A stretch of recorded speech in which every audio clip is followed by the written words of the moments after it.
ये जन्म सिद्ध अधिकार ही नहीं है। यदि मैं अपनी भाषा में कहूं तो सफलता केवल जन्म से नहीं मिला करती है। ये जन्म सिद्ध अधिकार नहीं, ये कर्म सिद्ध अधिकार है। जो कर्म करता है उसे सफलता की प्राप्ति हुआ करती है। करना पड़ता।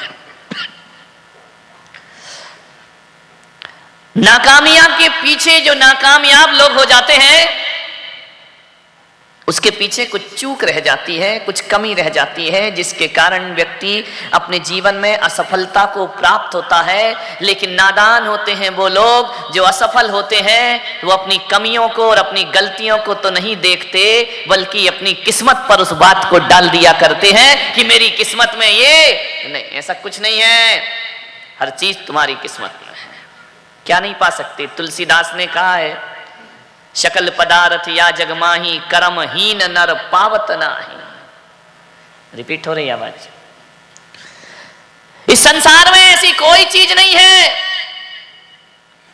जो आदमी को प्राप्त ना हो सके। सकल पदार्थ या जगमाही कर्महीन नर पावत नाही। ध्यान रखिए, जो कर्म से हीन होते हैं उन्हें किसी भी चीज की प्राप्ति नहीं हुआ करती है।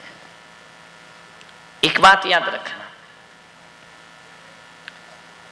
ऐसा नहीं है कि इस दुनिया में लोग आते हैं तो सच्ची मेहनत नहीं करते, कड़क मेहनत नहीं करते। करते हैं मेरे भाई, फिर भी सफलता नहीं मिला करती है। ऐसे भी लोग हैं दुनिया में। एक वो है जो मेहनत कम करते हैं और सफलता ज्यादा मिलती है। एक वो लोग हैं जो मेहनत बहुत करते हैं, सफलता कम मिलती है। एक वो लोग हैं जो मेहनत भी करते हैं लेकिन उनको सफलताएं प्राप्त नहीं हुआ। कितनी मेहनत करो यश नहीं मिलता है। ध्यान रखिए, क्या वजह है? आप क्या सोचते हैं? आपका अच्छा करियर बने उसके लिए आप क्या करेंगे? एक बच्चे से मैंने पूछा कि अपने कैरियर को अच्छा बनाने के लिए तुम्हें क्या करना पड़ेगा? उसने कहा कड़ी मेहनत करना पड़ेगी। मान्य बात। बहुत से लोग इसी में असफल हो जाते हैं कि कड़ी मेहनत से अच्छा भविष्य बनता है, अच्छी सफलता मिलती है। शायद इसमें थोड़ा सा मैं असहमत हूं, पूर्णतः सहमत नहीं हूं। कड़ी मेहनत तो एक पत्थर तोड़ने वाला भी करता है। कड़ी मेहनत तो एक रिक्शा चलाने वाला भी करता है। कड़ी मेहनत तो वो भी करता है जो सिर पर ईंट पत्थर ढोता है। कड़ी मेहनत तो एक गधा भी करता है। तो कभी घोड़ा बनता है क्या मेरे भाई? ध्यान रखिए, इस गलतफहमी में मत रहो कि कड़ी मेहनत करने से जिंदगी में सफलताएं मिला करती हैं। कड़ी मेहनत से सफलता मिल जाए तो जिंदगी बहुत आसान हो जाएगी। जहां तक आप देखिए, विचार करना, एक मजदूर कितनी मेहनत करता है, क्या मिलता है उसे? 400-500 रुपए दिन, इससे ज्यादा तो नहीं मिलता होगा।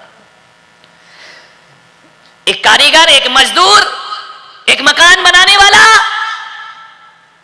रात दिन मेहनत करके मकान बनाता है, उसे उतना पैसा नहीं मिलता है। एक आदमी कागज पे मकान बनाता है, उसको ज्यादा पैसा मिलता है।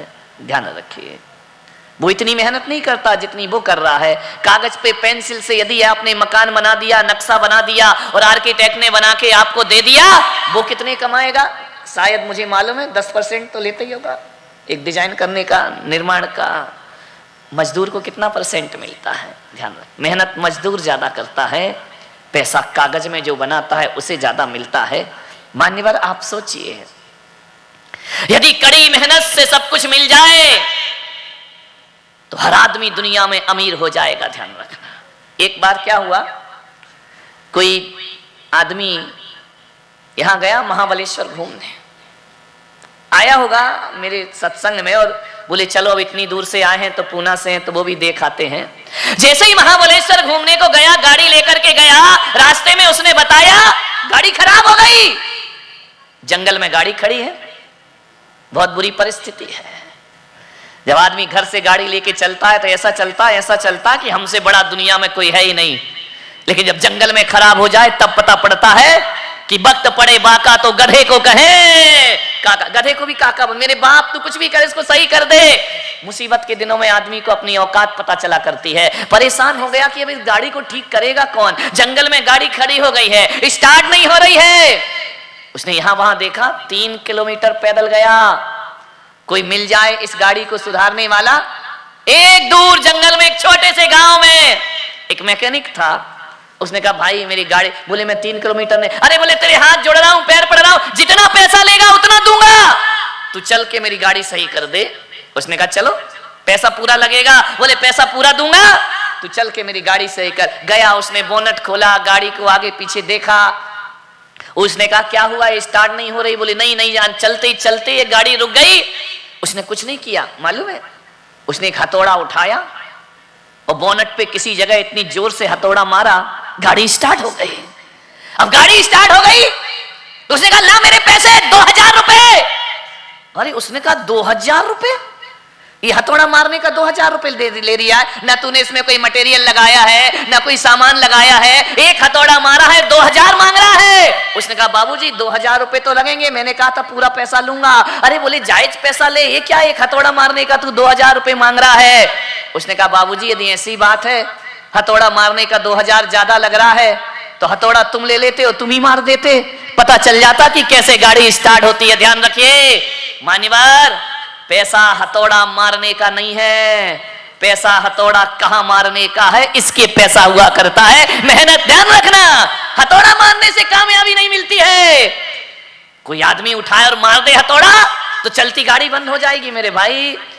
हथौड़ा कहां मारना है, इसका पैसा मिला करता है। मान्यवर ध्यान रखिए, सोचना है आपको सफलता जीवन में कैसे मिलेगी, आपका अच्छा कैरियर कैसे बनेगा, अच्छा भविष्य कैसे बनेगा, मेहनत से नहीं बनता है। ध्यान रखना, मेहनत किस दिशा में कर रहे हो ये हमको ध्यान में रहना चाहिए। ऐसा तो नहीं कि हम मेहनत इस दिशा में कर रहे हैं और सफलता इस दिशा में हमारा इंतजार कर रही है। अरे इस दिशा में कितनी भी मेहनत करते जाओ करते जाओ करते जाओ, यदि डायरेक्शन सही नहीं है तो जीवन में सफलताएं प्राप्त नहीं हुआ करती हैं, जीवन में ऊंचाइयां प्राप्त नहीं होती हैं। वो आदमी अपने कैरियर को कभी बना नहीं सकता है। सही दिशा होना चाहिए। आज युवा के पास गति है, दिशा नहीं है। आज के बच्चों के पास गति है, वह बहुत कुछ करना चाहता है, पर उसके पास दिशा नहीं है। दिशा होना बहुत जरूरी है। आपको जाना बंबई है, ट्रेन में बैठे हो आप, दिल्ली की तरफ मुंह करके, कितनी भी ट्रेन चले, कितनी भी फास्ट चले, आपको बंबई मिलने वाली नहीं। दिशा का जीवन में बहुत महत्व हुआ करता है। और ज्ञान गंगा महोत्सव से मैं आपको मेहनत करना बिल्कुल नहीं सिखा रहा हूं, मैं आपको कहीं कह रहा हूं कि आप कठिन मेहनत करो, मैं तो केवल एक दिशा बोध आपको कराता हूं कि आप दिशा प्राप्त करिए, जीवन जीने की दिशा प्राप्त करिए, जीवन को कैसे जीना है उसकी दिशा प्राप्त करिए। दिशा सही होगी तो सब कुछ मिलेगा। ध्यान रखना, दिशा गलत है आज हमारे युवाओं की, दिशा गलत है आज हमारे परिवारों में, हम सही दिशा उनको दे नहीं पा रहे हैं। ध्यान रखना। आप बताइए, स्कूल में जो बच्चा फेल होता है तो मेहनत करता है या नहीं करता है? ऐसा तो नहीं है कि पास होने वाले ने मेहनत की है। जो सीए के कंपटीशन में भाग लेते हैं, जाते हैं, मेहनत नहीं करते हैं, 1 नंबर से रह जाते हैं, 2 नंबर से रह जाते हैं, पास नहीं हो पाते, फिर लौट के आते, फिर मेहनत करते, बार बार मेहनत करते हैं। मान्यवर, मैं सोचता हूं कि असफल आदमी मेहनत नहीं करता, ऐसा नहीं है। अरे जितना पास होने वाला मेहनत करता है उतनी ही फेल होने वाले भी जीवन में मेहनत किया करता है। अकेली मेहनत से कुछ नहीं होता जीवन में। ध्यान रखना, थोड़ा सा हमें अपने बच्चों को दिशा बोध देना पड़ेगा। एक बच्चा मेरे पास आया, बोले महाराज मैं सीए के कई बार एग्जाम दे चुका हूं, फेल हो जाता हूं। आपको सोचना, विचार करना है, मैं करूं क्या? मैं 5 बार एग्जाम दे चुका हूं, सफल नहीं हो पा रहा हूं मैं। और कई लोग ऐसे हैं जो 1 बार में ही हो जाते हैं क्लियर, 5 बार हो गए, मैं क्या करूं? माने बस सोचिए, आपको सोचना है कि आप किस दिशा में काम कर रहे हैं, किस दिशा में आप चल रहे हैं। एक बच्चे को अपना करियर बनाना है, मैंने उससे पूछा तू कैसे बनाएगा, तुम कैसे सोचते हो कि हमें भविष्य में क्या बनना है? बोले महाराज बचपन से ही माँ बाप हमारे दिमाग में डाल देते हैं कि तुझे डॉक्टर बनना है, तुझे इंजीनियर बनना है, तुझे आईटी में जाना है, तुझे सीए करना है, तुझे एमबीए करना है। बचपन से ये डाल दिया जाता है, तो हमारे मन में भी धीरे धीरे हो जाता कि हम भी एमबीए करेंगे, हम भी आईटी में जाएंगे, हम भी पढ़ाई करेंगे। ये माँ बाप ने डाल दिया। थोड़ा बहुत क्या होता है, वो दोस्तों के साथ रह करके आ जाता है, वो बन रहा है तो मैं क्यों नहीं बन सकता, मैं भी बनूंगा। वो आईटी में गया तो मैं क्यों नहीं जा सकता, मैं भी जाऊंगा। मान्यवर ये गलत बात, ध्यान रखिए। अपनी जिंदगी अपना भविष्य बनाना है, दूसरों के द्वारा अपना भविष्य नहीं बना करता है। मैं आपसे एक बार निवेदन कर रहा हूं कि आपको यदि कुछ बनना है जीवन में तो सबसे पहले आपको अपने भीतर की रुचि देखना पड़ेगी, अपनी पावर देखना पड़ेगी, अपनी शक्ति देखना पड़ेगी। किसी ने कह दिया सीए बन जाओ तो हम बनने को चले गए, किसी ने कह दिया डॉक्टर बन जाओ हम बनने के लिए तैयार हो गए। होता क्या है मालूम है? जब पूछा जाता है क्यों क्या कर रहा है, बोले मैं आईटी में जाने की तैयारी कर रहा हूं। अरे तैयारी कर लेगा तू इतनी मेहनत? अरे क्यों नहीं कर लूंगा, कर लूंगा। कहता तो इतनी आसानी से है, लेकिन जब वापस लौटता है हारता है, पूछो क्या हुआ, तू तो कह रहा था मैं सब कुछ कर लूंगा। अरे वो कर तो मैं सब लेता, थोड़ा लक ने साथ नहीं दिया, किस्मत ने साथ नहीं दी। मान्यवर यहां किस्मत क्या करेगी उसकी जिंदगी में? मान्यवर सोचना है आपको। आपसे भी मेरा निवेदन है, केवल बच्चे ही इसे अपनी जिंदगी की तरफ ना मोड़े, अपने आप को भी अपना भविष्य बना। आपका भी तो भविष्य है, आप भी अपनी जिंदगी में सफलताओं को प्राप्त कर सकते हैं। विचार करिए आप, लाखों लोग कंपटीशन में बैठते हैं, सिलेक्ट कितने होते हैं? कितने परसेंट? 1%, 2%, इससे ज्यादा तो नहीं होते हैं ना। विचार करिए। लेकिन जो जो लाखों लोग उस कंपटीशन में शामिल होते हैं, स्कूल से पढ़ के आते हैं कि हम पढ़ाई करेंगे आगे बढ़ेंगे, कंपटीशन में लाखों लोग आते हैं। लाखों में होना तो 1-2% लोगों का, ये सबका सिलेक्शन होने वाला नहीं है। लेकिन हर बच्चा ये सोचता है कि मेरा तो जरूर होगा और मैं हो जाऊंगा। लेकिन जब वो आकर के बैठता है, जब एग्जाम देता है, रिजल्ट आता है, असफलताएं उसके जीवन में हाथ लगा करती हैं। ये देखकर लोगों से समझ के आपने यदि जीवन का लक्ष्य बना लिया, आप जीवन में फेल हो जाएंगे। ध्यान रखिए मान्यवर। किसी बच्चे से ये पूछना यदि तुम्हारा बेटा कहे कि मैं आईटी में जाऊंगा, मैं सीए करूंगा, मैं बड़ी से बड़ी आईएएस आईपीएस रैंक की परीक्षाएं दूंगा, पहले उस बच्चे से पूछना क्या तू 10-10 घंटे 12-12 घंटे पढ़ने को तैयार है? देखो, शुरू का जज्बात होना अलग चीज है और उसे क्रियान्वित करना अलग चीज है। चलो मान लो वो पढ़ भी लेगा तो भी जरूरी नहीं है कि उसको सफलताएं प्राप्त हो जाएं उसके जीवन में। मान्यवर, आपको पहले अपना देखना पड़ेगा कि मेरे अंदर पावर कितनी है। ध्यान रखिए। भाग रहा है, लोग भाग रहे हैं, वो बन रहा है तो हम भी बनेंगे, वो बन गया तो हम क्यों नहीं बन सकते, माँ बाप भी कह रहे कि जाओ तुम क्यों नहीं बन सकते, दुनिया में सब कुछ हो सकता है। मेरे भाई इतना ध्यान रखिए। कुछ बच्चे ऐसे होते हैं जिन्हें 1 घंटे में याद हो जाता है कुछ चैप्टर स्कूल का, कुछ ऐसे होते हैं जिन्हें 1 घंटे में याद होता है। उस समय बच्चों को सिखाओ, आप अपने आप को देखो, क्या मैं 1 घंटे में याद कर सकता हूं? क्या आपको 2 घंटे लगते हैं, 5 घंटे लगते हैं, 10 घंटे लगते हैं, 6 घंटे लगते हैं? कितना लगता है?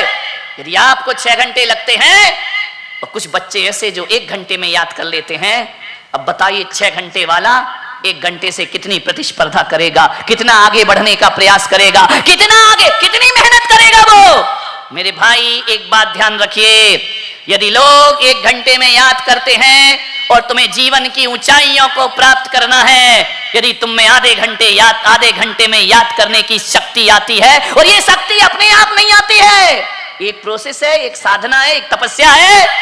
धीरे धीरे जिस बच्चे को 1 घंटे में 1 चैप्टर याद हो रहा है ना, उसने 1 दिन में ये सब नहीं कर लिया है। 5-5, 10-10 साल की प्रैक्टिस होती है, तब जाकर उसकी मेमोरी शार्प हुआ करती है। अब आप सोचिए कैसे लड़ेंगे आप उससे, कैसे उससे कंपटीशन में आगे निकलेंगे? नहीं निकल पाएंगे। मेरे भाई एक बात ध्यान रखना, आपसे मेरा निवेदन है, जब तक अपनी पावर, अपनी शक्ति और अपनी रुचि पर ध्यान ना दो, लाख मेहनत करना जीवन में कभी भी सफलताएं मिलने वाली नहीं है। जीवन में ऊंचा, हर व्यक्ति सीए बन जाएगा तो फिर दुनिया चलेगी कैसे मेरे भाई? मान्यवर, मैं आपसे एक चीज कह रहा हूं, जो लाखों लोग बैठते हैं और कंपटीशन होते हैं ना, एक्स्ट्रा ऑर्डिनरी बुद्धि होती है उनका, एक्स्ट्रा ऑर्डिनरी दिमाग, और यदि हमारा नहीं है तो लाख मेहनत करो, आपको सफलताएं मिलने वाली नहीं है जीवन में। ध्यान रखिए। आपसे निवेदन है मेरा बड़ी विनम्रता के साथ, यदि बच्चा असफल हो गया तो आप क्या कहेंगे उसे कि तू ढंग से नहीं पढ़ता है, तू मेहनत नहीं करता है, देख बाजू वाले का बच्चा कितने जल्दी तरक्की कर रहा है। बाजू वाले के उदाहरण से तुम्हारा बच्चा कैसे सुधर सकता है, तुम्हारे बच्चे में दिमाग कैसे आ सकता है? मान्यवर, मेरा एक भक्त था, अभी भी है। उसने बहुत मेहनत की डॉक्टर बनने के लिए, सफलता नहीं मिली उसको। पीएमटी के एग्जाम दिए, कंपटीशन में गया, सफलता नहीं मिली उसे। बहुत मेहनत की, बहुत पढ़ाई की। जब आदमी बहुत मेहनत और पढ़ाई करता है और बार बार असफलता होती है ना, तो नेगेटिव विचारधारा जीवन में प्रकट हो जाया करती है। आदमी निराश हो जाया करता है, नकारात्मक सोच उसके अंदर आ जाती है, आदमी डिप्रेशन में चला जाता है। आदमी सोचता है अब ये दुनिया जीने लायक, बड़ा निराश हो गया वो। बोले महाराज, मेरे माँ बाप ने सपना देखा था कि मैं डॉक्टर बनूं, मैंने भी सपना देख लिया था मैं डॉक्टर बनूं, बहुत प्रयास किया, नहीं बन पाया महाराज। अब मैं करूं तो क्या करूं? मैंने कहा कुछ और कर ले। बोले ऐसे कैसे कर लूं?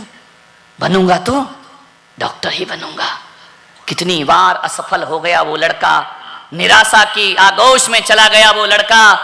बोले बहुत मेहनत करता हूं महाराज। वो आया किस लिए था मालूम है? कोई मंत्र दे दो, कुछ कर दो, घुमा दो, डंडा अंडा, कोई नारियल मारियल पकड़ा दो मुझे। इनका पागल हो गया है। तो ये मेरा इन चीजों पे रत्ती भर विश्वास नहीं है, ध्यान रखना। ऐसे कैसे हो जाएगा कुछ पकड़ा देने से? मान्यवर बोले महाराज कुछ करिए। मैंने कहा मेरे पास ना मंत्र है, ना तावीज है, ना गंडा है, ना मेरे पास यंत्र है, ना मैं कुछ फूंक फाक करता हूं, ध्यान रखना। लेकिन हाँ, एक सलाह है, यदि मान ले तो मैं उचित सलाह दे सकता हूं। उचित लगे तो स्वीकार करना, ना लगे तो तेरी मर्जी। मैंने कहा तू डॉक्टर बनना चाहता है? मैंने कहा। बोले हाँ। एमबीबीएस करना चाहता है? बोले हाँ। कितनी बार प्रयास कर लिया? बोले 4-5 बार, सफलता नहीं मिल रही है। मैंने कहा एक बात याद, तेरे अंदर इतनी कैपेसिटी नहीं है, हौसले तो बुलंद है, जज्बात तो बुलंद है, लेकिन पावर नहीं है, ध्यान रखना। लेकिन मुझे तो बनना है। मैंने कहा एक काम कर, मैं ज्यादा तो जानता नहीं, मैं साधु संत आदमी। मैंने कहा तुझे इसी लाइन में जाना है, इलाज में जाना है, ट्रीटमेंट में जाना है। मैंने कहा तू ऐसी जगह मेहनत कर रहा है जहां कंपटीशन बहुत ज्यादा है। मैंने कहा ऐसी जगह मेहनत कर जहां कंपटीशन बहुत कम हो सकता है वहां तुझे सफलता की प्राप्ति हो जाए, वहां तू सक्सेस हो जाए। उसने कहा मैं क्या करूं? मैंने कहा नहीं बन रहा, एमबीबीएस नहीं कर पा रहा, कोई बात नहीं है। आजकल फिजियोथेरेपी चल रही ना, जबरदस्त चल रही है, ध्यान रख। कोई बहुत बड़ा कंपटीशन भी नहीं है उसमें, कोई ज्यादा बुद्धिमत्ता की बात भी नहीं है उसमें। मैंने कहा वो करने लग। बोले महाराज मैं कैसे करूंगा, मेरा इज्जत। अरे मैंने कहा इज्जत क्या होती है? कोई भी चीज, कोई भी क्षेत्र, मान्यवर ध्यान रखिए, इज्जत डिग्रियों से नहीं होती है, इज्जत टैलेंट से मिला करती है। आदमी को योग्यता से इज्जत मिला करती है, सम्मान मिला करता है आदमी को, डिग्रियों से थोड़ी इज्जत मिलती है। मैंने कहा एक काम कर, मेरा कहना मान ले। मान्यवर उस लड़के ने हार कर फिर फिजियोथेरेपी का कोर्स किया, पढ़ाई की। 2-4-5 साल बाद मैं उस नगर में पहुंचा और अचानक मेरी गर्दन में दर्द हो गया। तो मैंने कहा भाई डॉक्टर आए, बोले तो फिजियोथेरेपी वाला ही इसको सही कर सकता है। तो मैंने कहा भाई किसको बुलाऊं? एक लड़के को बुलवाया कि एक नया नया आया है, उससे आप कराइए। जब वो आया मैं देख करके हैरान रह गया। मैंने कहा तू तो मुझे लगता है कि वही लड़का है जो कभी एमबीबीएस के लिए तड़फ रहा था, भाग रहा था। बोले महाराज, उसने मेरे चरण छुए। बोले महाराज यदि आप नहीं होते तो हो सकता है मैं इतने निराशा में चला गया था कि मैं आत्महत्या कर लेता, जीवन खत्म कर लेता। आपने मुझे दिशा दी, आपने मुझे बोध दिया। मैंने कहा क्या करता बेटा? बोले महाराज जितनी मेहनत वहां करता था उससे कम मेहनत में मैं आज फिजियोथेरेपिस्ट बन गया। मैंने कहा कितना कमाता है? अरे एक सीट के ये लोग एक बार के 500, 600, 700 रुपए तो ले लिया करते हैं, ध्यान रखिए। मैंने कहा एक दिन में कितना करता है? बोले 8-10 तो ग्राहक मिल ही जाते हैं मुझे जिंदगी में। एक दिन में 8-10, इसका मतलब 4 से 5 हजार रुपए महीने नहीं, दिन में कमाता है। महीने में तो 1-1.5 लाख का मालिक बन गया। मैंने कहा सोच, उसके पीछे पड़ा रहता तो शायद जिंदगी में तो कुछ भी नहीं कर पाता। ध्यान रखिए मान्यवर, अपने भीतर की योग्यता को देखने का प्रयास करिए। मैं पुलक सागर, ध्यान रखना, जीवन में सफलताएं, अच्छा कैरियर बनता है तो हार्ड वर्क से नहीं बनता है, ध्यान रखिए। हार्ड वर्क के साथ साथ एक स्मार्ट वर्क और होता है, ध्यान रखना। आप हार्ड वर्क तो बहुत करते हैं, स्मार्ट वर्क को छोड़ दिया करते हैं। स्मार्ट वर्क का अर्थ होता है तुम्हारी रुचि किसमें है, तुम्हारी लगन किसमें है, तुम्हारी योग्यता किसमें है, तुम्हें किससे लगन से काम करते हो। डॉक्टर बनना हार्ड वर्क हो सकता है, लेकिन फिजियोथेरेपिस्ट बनना स्मार्ट वर्क। सेवा ही करना है ना, इलाज ही करना है ना। क्या जरूरी है वो प्लस लगा के ही इलाज करो। ध्यान रखिए, डॉक्टर का निशान मालूम है क्या होता है? Red cross. मालूम है इसका मतलब क्या होता है? रेड क्रॉस का मतलब होता है प्लस। डॉक्टर हर चीज में प्लस। पेशेंट मरे तो प्लस, पेशेंट जिए तो प्लस। ध्यान रखना, माइनस में तो वो कभी होता ही नहीं है। जिए या मरे वो तो प्लस में है। करेगा क्या? मेहनत करेगा, ऑपरेशन थिएटर से निकलेगा, निकलने के बाद कहेगा आई एम सॉरी, हम कुछ नहीं कर सके। कर क्या रहा था तू अंदर? तूने तो 2 शब्द बोल दिया, आई एम सॉरी, हम कुछ नहीं कर सके। तो फिर तू कर क्या रहा था भीतर? बोले अपन तो हर जगह प्लस। मान ले डॉक्टर को बोला जाता है हमारे यहाँ डॉक्टर यानी भगवान का रूप, डॉक्टर यानी भगवान का प्रतिनिधि। पूना वालों, भगवान होता है डॉक्टर। अब जब भी बीमारी हो, इलाज कराने जाओ तो ये मत सोचना डॉक्टर के पास जा रहे हैं। कुछ लोगों को घर जाके समझ में आएगा, ध्यान रखना। ये मत सोचना डॉक्टर के पास जा रहे हैं, ये सोचना कि हम भगवान के। और एक बात और याद रखना, भगवान जब नाराज होता है, भगवान जब नाराज होता है तो डॉक्टर के पास भेजता है। और डॉक्टर जब नाराज होता है, कौन बोला भगवान के पास भेजता है? ध्यान रखिए, ये व्यवस्था है। देखो, डॉक्टर नाराज हुआ सीधा भगवान के पास भेज देगा। एक आदमी ऑपरेशन कराने गया, पसीने में लत-तर-बतर हो गया। डॉक्टर ने पूछा क्यों रे, घबरा क्यों ना है, पसीना क्यों आ रहा है? बोले डॉक्टर साहब पहली बार ऑपरेशन करा रहा हूं। डॉक्टर बोला पागल, इतना क्यों घबरा रहा है? मैं भी पहली बार। मैं तो नहीं घबरा रहा, तू क्यों घबरा रहा है? बोले तू कर रहा है, मेरा हो रहा है। इतने में देखा कि एक नर्स माला लिए खड़ी थी।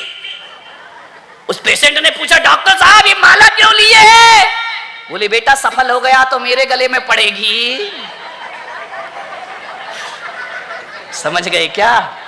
असफल हुआ तो तेरे काम आएगी। डॉक्टर हमेशा प्लस। ध्यान रखिए, मान्यवाद। सोचिए, जिंदगी ऐसी ही है। एक सफलता के पीछे इतना मत भागो। सफल होने की हमारे अंदर पात्रता भी होना बहुत जरूरी है। लोग मुझसे यदि बोले, ध्यान रखना साधु संत बहुत होते हैं दुनिया में, मैं सबसे ज्यादा महत्व हार्ड वर्क को नहीं, स्मार्ट वर्क को दिया करता हूं। ध्यान रखना, स्मार्ट वर्क होना चाहिए।